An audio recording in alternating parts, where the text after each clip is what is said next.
"Open your legs, let me see," the lonely rancher ordered. But when the giant mail order bride did, he froze, realizing she'd never been touched, despite being married 3 times. "Open your legs, let me see." The lonely rancher's command cut through the lamplight of their wedding night like a blade, and Temperance Coldwell, all 6 feet 2 inches of her, felt her world narrow to those 5 words. She'd heard similar orders before, in 3 different marriages, from 3 different men. But tonight was different. Tonight, Dalton Fairweather wasn't asking. He was a rancher who'd been alone for 8 brutal winters, a widower who'd ordered a mail-order bride the way other men ordered fence posts, practical, necessary, without sentiment. She was the giant woman no man had ever wanted to keep. The bride who'd stood at 3 altars and left 3 marriage beds untouched, her body a mystery even to herself at 29. When she obeyed, when this giant mail-order bride slowly opened her legs on that cold December night in Montana Territory, the lonely rancher froze. His rough hands stopped mid-reach, his breath caught. His eyes widened with something that looked like horror, or perhaps recognition, as he realized what 3 husbands before him had either never discovered or never cared to know. She'd never been touched, not once, not ever, despite being married 3 times. But why would a woman married 3 times remain untouched? What had those husbands seen, or failed to see, that made them leave this giant bride unclaimed? And what did this lonely rancher see in that frozen moment that changed everything he thought he knew about the business arrangement he'd just made? What secret did her body hold that 3 marriages couldn't unlock?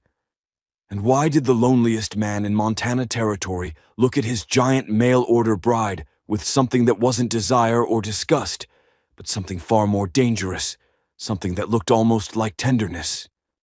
The bedroom was so cold, Temperance could see her breath, but sweat ran down her spine anyway as she sat on the edge of the brass bed, her hands gripping the worn quilt so hard her knuckles went white. Dalton Fairweather stood 3 feet away, his shadow enormous on the log wall behind him, his face half hidden in lamplight and darkness. He'd been direct from the moment he'd picked her up at Bozeman Station that afternoon.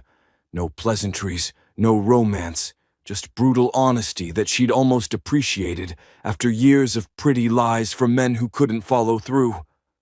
"I need to know this marriage is real," he'd said in the kitchen earlier, after they'd eaten their wedding supper of beans and bacon in silence. "Legal and binding, which means it needs to be consummated. I'm not doing this for pleasure.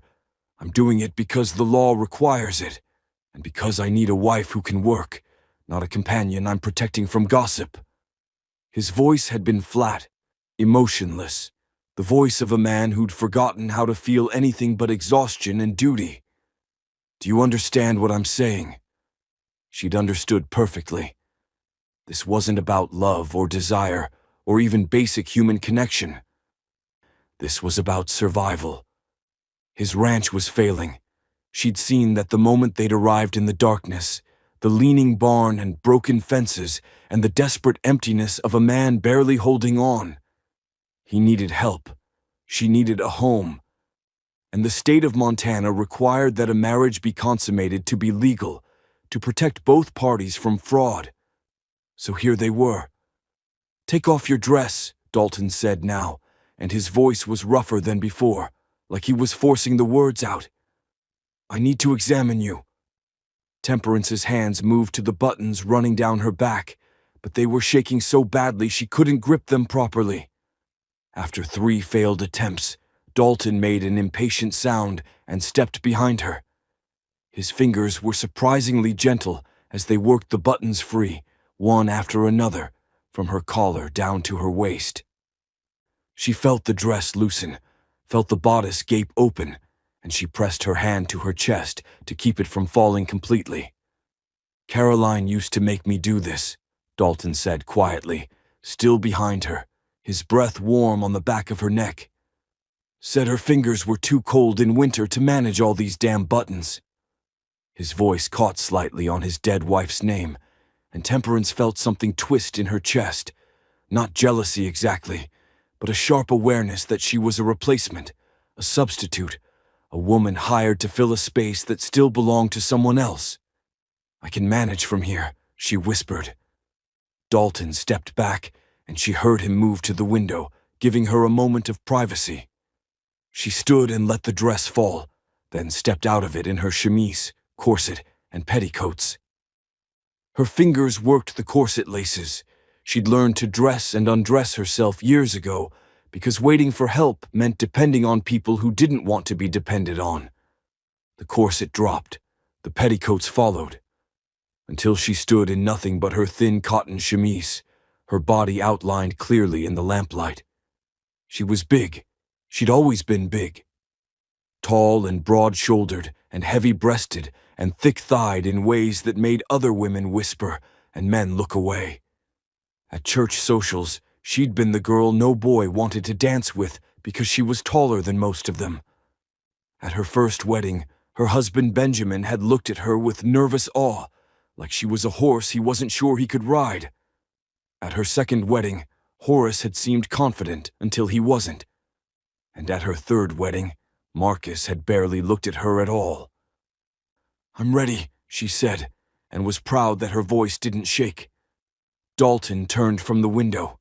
His eyes traveled down her body slowly, clinically, the way a rancher might assess livestock at auction.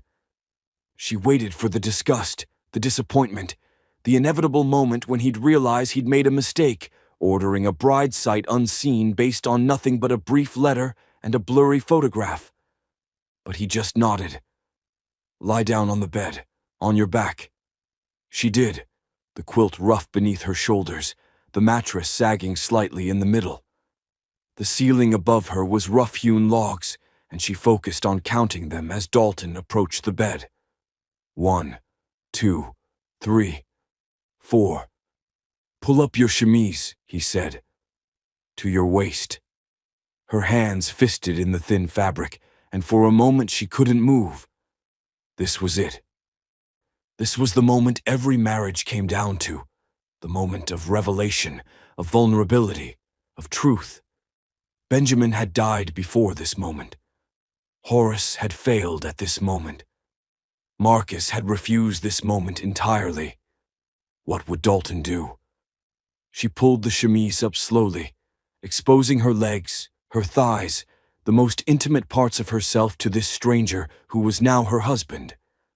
The cold air hit her skin and she shivered, but she kept her eyes on the ceiling. 5 logs, 6, 7. "Now open your legs," Dalton said, and his voice had changed. There was a thickness to it now, a strain. "Let me see." Temperance closed her eyes and obeyed. She felt herself opening, exposing, offering up the last piece of privacy she'd ever have.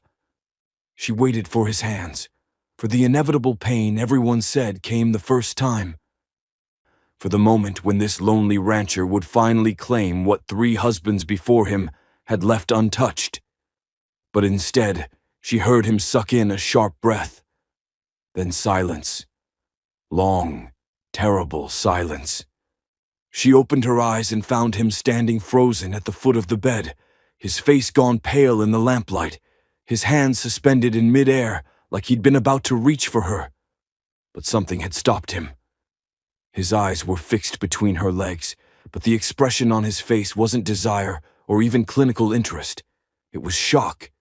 Pure, absolute shock. "You really weren't lying," he whispered. "You've never—" "No," she said, and humiliation burned through her chest. "I told you I hadn't. Why would I lie about that?" "3 marriages," he said, still staring, still frozen. "You've been married 3 times, and nobody ever—" He trailed off, shaking his head like he couldn't comprehend what he was seeing. "How is that possible?" Temperance sat up quickly, yanking her chemise back down, her face burning with shame. "My first husband died of a heart attack on our wedding night before we could consummate. My second husband tried for 3 months and couldn't manage it. He said I was too big, too much woman, that my body wasn't made right for a man. The doctors agreed when they examined me for the annulment. They said I had natural impediments. Her voice cracked. My third husband never tried at all because he was in love with someone else, a man, and only married me as a cover. So yes, Mr. Fairweather, I'm 29 years old, and I've never been touched. I'm sorry if that's disappointing, or if it means I'm broken, but that's what you bought when you sent for a mail-order bride from the charity agency. Broken. Dalton's voice was hoarse. He finally moved, but instead of reaching for her, he sat down hard on the edge of the bed, his back to her. His shoulders were shaking slightly. Jesus Christ, Temperance. Those doctors were either blind or lying to your husband's face. There's nothing wrong with you. Nothing at all. She blinked, confusion cutting through her shame. What? I've helped birth calves and foals for 20 years. I know what anatomy is supposed to look like. He scrubbed his hands over his face.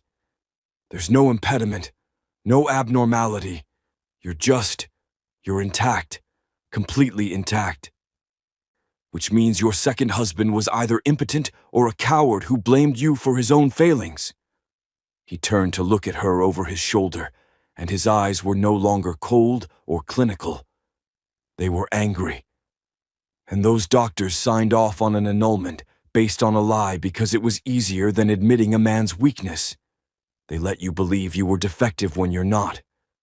Temperance couldn't breathe. The room spun around her. But Horace was a liar. Dalton stood and paced to the window, his hands clenched into fists at his sides. And I was about to be worse than him. I was about to treat you like livestock, like a business transaction that needed verification and validation. I was going to... He stopped, his voice breaking. I was going to examine you like you were property I needed to inspect before accepting delivery. Isn't that what I am? Temperance heard herself ask.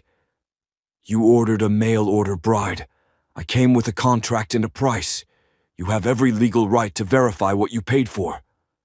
Legal right doesn't make it moral. Dalton turned back to her, and she saw something in his face she hadn't seen all day. Genuine emotion, raw and unguarded. You were terrified. I could see you shaking. I could see tears on your face even though you were trying to hide them. And you did it anyway because 3 men before me taught you that your feelings don't matter, that your body is just something to be used or rejected based on whether it meets someone else's standards. His voice dropped to barely a whisper. My wife, Caroline. She was gentle and kind and everything good in this world. And when she died, I told myself I'd never dishonor her memory by treating another woman with anything less than the respect she deserved. But that's exactly what I was about to do to you. Temperance pulled the quilt up around her shoulders, suddenly aware of how exposed she still was, how vulnerable. So what happens now? Her voice was small. If we don't consummate the marriage, it's not legal. I'll have to leave. You'll have wasted your money, and I'll have nowhere to go. Dalton was quiet for a long moment, staring out at the darkness beyond the window. Snow had started to fall, fat white flakes drifting past the glass like ghosts. What do you want to happen, Temperance? No one had ever asked her that before, not in any of her marriages. Not in any moment of her entire adult life. She stopped, her throat tight. What did she want? Safety, certainly. A home. Food and warmth, and the basic dignity of not being homeless and destitute. But was that all? I want to stop being afraid, she finally said. I want to sleep one night without wondering when everything's going to fall apart again. I want to be useful instead of burdensome. She couldn't finish. You want someone to choose you, Dalton said quietly. Not out of obligation or convenience or desperation, but because they actually want you to stay. Tears burned behind her eyes, but she refused to let them fall. Yes. He nodded slowly. then moved back to the bed. But instead of climbing onto it, he knelt down beside it so his face was level with hers. Up close, she could see how tired he was, how grief had carved him hollow, and loneliness had filled the empty spaces with nothing but duty and survival. "I can't promise you love," he said. "I don't know if I have that left in me anymore. But I can promise you honesty and respect and partnership. I can promise that I won't touch you until you want me to, and that when it happens, if it happens, it'll be because we both chose it, not because some law or contract says we have to." He reached out slowly, giving her time to pull away, and when she didn't, he took her hand in his. His palm was rough with calluses, warm and solid and real. "I need help on this ranch. You need a home. That's where we start. Everything else we figure out as we go. Does that sound acceptable to you?" Temperance looked down at their joined hands, her pale fingers dwarfed by his darker, work-worn ones, and felt something shift in her chest. It wasn't love. It wasn't even attraction, not yet. But it was the first honest moment she'd had with another human being in longer than she could remember. "Yes," she whispered. "That sounds acceptable." The morning came too early, gray winter light filtering through frost-covered windows that turned the bedroom into a cave of ice and shadows. Temperance woke to the sound of boots on wood and the smell of coffee, bitter and strong enough to strip paint. She sat up quickly, disoriented, then remembered. The wedding, the frozen moment. The promise made by lamplight that had felt like salvation and terror wrapped together. She dressed quickly in the cold, her fingers clumsy on buttons and laces, and emerged from the bedroom to find Dalton already at the stove, his back to her. He'd been up for hours judging by the way he moved, purposeful, efficient, a man who'd learned long ago that sentiment was a luxury Montana winters didn't allow. "Coffee's ready," he said without turning around. "Eggs and bacon in 5 minutes. We've got 30 head of cattle to check, fences to mend on the north pasture, and the barn roof's got a leak that'll bring the whole damn thing down if we get more snow." He finally looked at her, his expression neutral. "You said you could work. Time to prove it." No good morning, no awkwardness about last night, just straight into business. Like the moment of vulnerability between them had been sealed away behind the same walls he kept around everything else. Temperance poured herself coffee in a tin cup, the heat bleeding through the metal into her palms. "What do you need me to do first?" "Eat, then dress warm. I've got spare work clothes that'll fit you better than that." He nodded at her dress. "Caroline was smaller than you, but I've got my old clothes from before I filled out. They'll work." They ate in silence. The scrape of forks on plates, the only sound besides the wind howling around the cabin's corners. Temperance watched him between bites, the way he moved with contained energy, like a man who'd forgotten how to be still. She wondered if he'd slept at all, or if he'd spent the night in the loft staring at darkness and regretting his moment of conscience. When they finished, he pulled out a bundle of clothes, wool pants, a flannel shirt worn soft with age, a heavy coat with patches at the elbows. "Change in the bedroom. Meet me at the barn when you're ready." The clothes fit better than anything she'd worn in years. Men's clothing was made for bodies that took up space, that worked and moved and didn't apologize for existing. She caught her reflection in the small mirror above the dresser and barely recognized herself. A tall, broad-shouldered figure who looked capable instead of apologetic. Outside, the cold hit like a fist to the chest. Snow covered everything in white silence, broken only by the dark shapes of cattle clustered near the barn.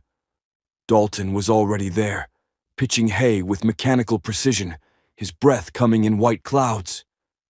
"Grab that pitchfork," he called when he saw her. "Cattle need feeding before we ride out to check the herd." Temperance had mucked stables before, had helped with harvest crews, had done every kind of backbreaking labor desperate women did to survive. But this was different. This was her work now, her responsibility, her future being built with every forkful of hay. She worked beside Dalton in silence, matching his rhythm, and when he glanced over at her, she caught something in his expression. Surprise, maybe, or reassessment. "You weren't lying about being able to work," he said after an hour, when they'd finished feeding and were saddling horses for the ride out to the pasture. "I don't lie," she said simply. "There's no point. The truth always comes out eventually." He stopped, his hands stilling on the saddle cinch. "No, I suppose it does." He looked at her across the horse's back. "Last night, when you told me about your marriages, did you tell me everything? Or is there more truth waiting to come out?" Temperance considered lying, considered protecting herself, then remembered his words. Honesty and respect and partnership. "There's more," she admitted. "Benjamin, my first husband, he was kind to me, but he was also 40 years older and needed a nurse more than a wife. His family paid me to marry him because they didn't want to care for him themselves. When he died, they kept everything and gave me nothing. Horace married me because he thought my size meant I'd be easy to control, that I'd be grateful enough not to complain when he couldn't perform. And Marcus married me to hide what he really was, and when his secret came out, the scandal touched me too. No respectable family would hire me after that. The charity agency was my last option." She swallowed hard. "So yes, I can work, but I'm also damaged goods, Mr. Fairweather. I come with scandal and failure and 3 families who wanted nothing to do with me. If you want to reconsider—" "Stop," he interrupted. "Stop apologizing for other people's failures. Stop calling yourself damaged because broken men couldn't see what they had." He led his horse toward her, stopping close enough that she had to tilt her head up to meet his eyes. "I told you last night, I can't promise love, but I can promise I won't punish you for crimes you didn't commit. You're here now. This is your home, and anyone who says different will answer to me." Something warm unfurled in Temperance's chest, dangerous and frightening and too fragile to trust. But she nodded, not trusting her voice. They rode out together into the white silence of Montana winter, 2 damaged people looking for redemption in frozen ground and struggling cattle and the hard work of survival. 3 weeks passed like a fever dream of exhaustion and routine. Temperance woke before dawn, worked until her hands bled, fell into bed too tired to dream. She learned the rhythm of the ranch, the cattle's needs, the fence lines that always needed mending, the way Montana wind could cut through 3 layers of wool and still find skin. And she learned Dalton Fairweather in fragments, pieces of a man revealed not through words, but through action. The way he always poured her coffee first, how he'd leave extra firewood by the stove on the coldest nights. The careful distance he maintained, never touching her except when necessary, never entering the bedroom while she was changing, never asking for anything beyond partnership and work. They were strangers living as spouses, business partners playing at marriage, and it should have been enough. It should have been more than she'd ever had before. But on Christmas Eve, when she found him standing alone in the barn, staring at a wooden cradle tucked in the corner under dusty blankets, she realized it wasn't distance keeping them apart. It was grief so deep it had become his entire identity. "I made that for my daughter," Dalton said quietly, not turning around even though he must have heard her approach. His voice was hollow, scraped raw. "Spent 6 months getting the joints perfect, sanding it smooth so there'd be no splinters. Caroline would sit beside me in the evenings, sewing blankets and singing hymns. She said our daughter would be born in spring, that we'd name her Rose because that's when the wild roses bloom in the valley." He reached out and touched the cradle's edge, his hand trembling. "She never got to use it, never even got to see it finished. She died on a February night screaming my name, begging me to save them both, and I couldn't do a damn thing except watch them slip away. Temperance's throat closed. She'd known he was a widower, known he'd lost a child, but knowing facts and understanding grief were different things entirely. "I'm sorry," she whispered, and the words felt pathetically inadequate. "Everyone's sorry." Dalton's laugh was bitter. The doctor was sorry. The preacher was sorry. The neighbors were sorry.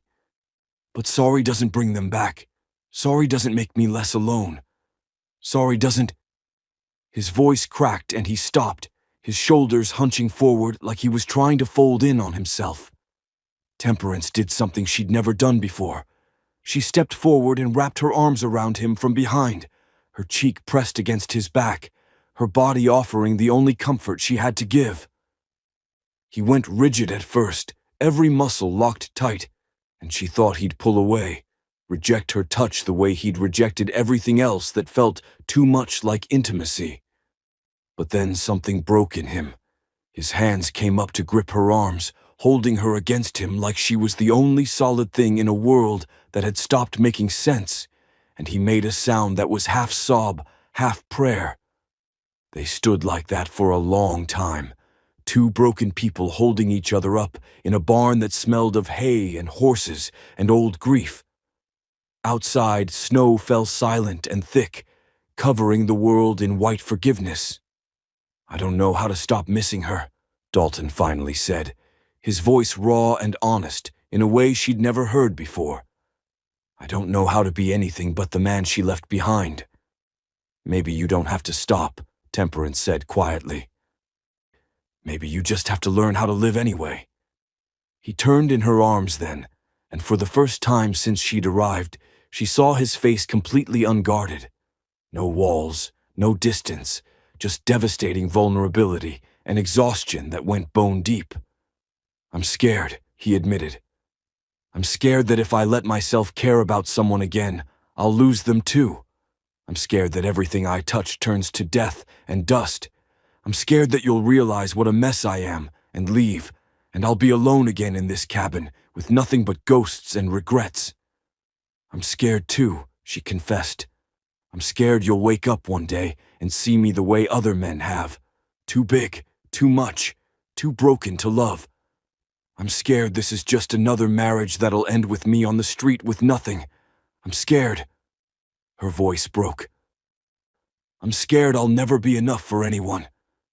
Dalton reached up and cupped her face in his work-roughened hands, his thumbs brushing away tears she hadn't realized were falling. "You're enough," he said fiercely. "You're more than enough. And I'm sorry it took me 3 weeks to tell you that. I'm sorry I've been keeping you at arm's length like you were just hired help instead of my wife. I'm sorry." She kissed him. She didn't plan it, didn't think about it, just closed the distance between them and pressed her lips to his, because words had failed them both, and maybe action was all they had left. He froze for half a heartbeat, then kissed her back with desperate hunger, his arms wrapping around her waist and pulling her closer, closer, until there was no space left between them at all. When they finally broke apart, both breathing hard, Dalton rested his forehead against hers. "I can't promise this won't be hard," he said. "I can't promise I won't mess it up, or that my grief won't sometimes make me impossible to live with. But I can promise I'll try. I can promise I see you, Temperance. All of you. And I want you to stay. I want to stay," she whispered back. "Not because I have nowhere else to go, but because I choose this. I choose you. I choose us." The bedroom felt different now. Not a place of obligation or fear, but a sanctuary they'd chosen together. Dalton led Temperance inside, his hand warm and steady around hers, the lamp casting golden light across the brass bed that had haunted her nightmares for 3 weeks. But tonight there were no commands, no clinical examinations, no frozen moments of horror. Tonight there was just a man and a woman who decided that broken pieces could still fit together if you were patient enough to find the right angles. "We don't have to do anything," Dalton said, his voice gentle. "We can just sleep, just be together without—" "I want to," Temperance interrupted. "Not because the law requires it, or because you paid for a mail-order bride, but because I want to know what it feels like to be chosen. I want to know what it feels like to be wanted." She reached up and touched his face, tracing the lines grief had carved there. "I want you, Dalton Fairweather, scars and ghosts and all." He kissed her then, slow and deep and reverent, like she was something precious instead of something discarded. His hands were steady as he helped her out of her clothes, steady as he laid her down on the bed, steady as he whispered promises against her skin. "I'll be gentle. I'll go slow. Tell me if anything hurts. You're beautiful. God, you're so beautiful." And when he finally joined their bodies together, when she felt the sharp, bright pain of becoming his wife in truth, and not just name, she didn't cry out in fear or regret. She cried out in relief, because this, finally, was what it felt like to be whole. Afterward, they lay tangled together under the worn quilt, her head on his chest, his fingers tracing lazy patterns on her shoulder. Outside, church bells rang midnight, Christmas morning arriving with fresh snow and new beginnings. "I love you," Dalton said suddenly, fiercely, like the words had been locked inside him and finally broken free. "I know I said I couldn't promise that, but I was wrong. I love you, Temperance. Not because you work hard, or because you're useful, or because you fill an empty space. I love you because you're brave and honest and kind despite every reason you have not to be. I love you because when I look at you, I don't just see my present, I see my future." Temperance's tears came hot and fast, soaking into his chest. "I love you too," she whispered. "I didn't think I could. I didn't think I had it in me after everything. But I do. I love you so much it terrifies me." "Then we'll be terrified together," he said, and she heard the smile in his voice. "We'll be terrified and damaged and struggling and alive. We'll build this ranch back up. We'll survive winters and droughts and whatever else Montana throws at us. And maybe someday, if you want, we'll fill that cradle in the barn with a child who'll know they were wanted, who'll grow up watching their parents choose each other every single day." Temperance lifted her head to look at him, this lonely rancher who'd frozen in horror at the evidence of her pain and chosen tenderness over entitlement. "You really want that? A family? With me?" "With you," he confirmed. "Only with you. You're not my second choice, or my replacement wife, or my mail-order convenience. You're Temperance Fairweather, and you're the best decision I ever made." She kissed him again, and this time there was no desperation, no fear, just the quiet certainty of two people who'd found home in each other. Outside, Christmas morning broke cold and clear over Montana territory, and inside a small cabin 40 miles from anywhere, a giant mail-order bride and a lonely rancher held each other close and dared to believe in second chances. 3 months later, Temperance stood in the kitchen kneading bread while Dalton fixed the perpetually leaking barn roof, and she caught herself humming, actually humming, like happiness was something she'd earned the right to express. The ranch was doing better. They'd saved 15 calves during a late spring blizzard. They'd mended all the fences. They'd planted a garden that was already showing green shoots. And at night, they fell into bed exhausted and satisfied, wrapped around each other like they'd been doing this for decades instead of months. She was home. Finally, impossibly, completely home. Not because a man had ordered her from a catalog, or because desperation had driven her west, or because she had nowhere else to go, but because she'd chosen to stay, and he'd chosen to see her, and together they'd built something real from the wreckage of their broken pasts. The door opened, and Dalton came in, his face flushed from work, sawdust in his hair. He crossed to her immediately, wrapped his arms around her waist from behind, and pressed a kiss to her neck. "Bread smells good," he murmured. "But not as good as you." Temperance laughed, the sound surprising her with its lightness. "You're covered in sawdust and smell like horse." "Don't sweet-talk me." "I'll sweet-talk you whenever I damn well please, Mrs. Fairweather. You're my wife and I love you, and I'm going to spend the rest of my life making sure you never forget it."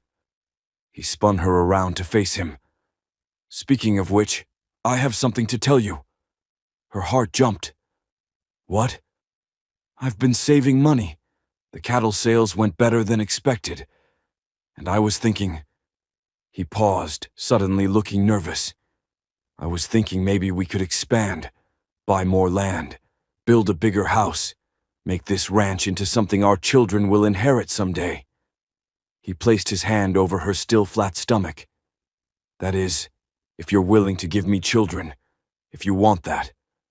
Temperance covered his hand with hers, tears blurring her vision. "I want that," she whispered. "I want everything with you." And as the Montana sun streamed through the window of their small cabin, as bread rose on the counter and horses nickered in the barn and the future stretched out before them full of possibility, Temperance Fairweather, the giant mail-order bride who'd been married 3 times and never been touched, finally understood what it meant to be loved. Not despite her size or her past or her scars, but because of everything she was and everything she'd survived to become. She was enough. She'd always been enough. She just needed someone brave enough to see it. If this story touched your heart, hit that notification bell right now so you never miss another powerful story like this one. And tell us in the comments where you're watching from and what time it is where you are. We love hearing from viewers all around the world. Your story matters, just like Temperance's did. Don't forget to subscribe, and remember, you are enough, exactly as you are.